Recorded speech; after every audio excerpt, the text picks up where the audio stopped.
అందరికీ నమస్కారం. నా పేరు నరసింహ, దివ్యాంగరక్ష ఫౌండేషన్ అధ్యక్షుడిని. ఈరోజు తవ్వ బ్రహ్మారెడ్డి ఆధ్వర్యంలో 3 నెలల నుంచి ఒక దివ్యాంగురాలకి సరుకులు ఇస్తున్నాం కదా. అందులో 2 నెలలు పూర్తి అయ్యి 3 నెలల ఈ నెల పూర్తి చేసుకుంటుంది.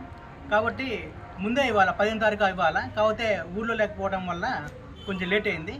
కనుక ఈరోజు తవ్వ బ్రహ్మారెడ్డి గారి ఆర్థిక సహాయంతో వారి నాన్నగారికి సరుకులు పంపిణీ ఇస్తున్నాం.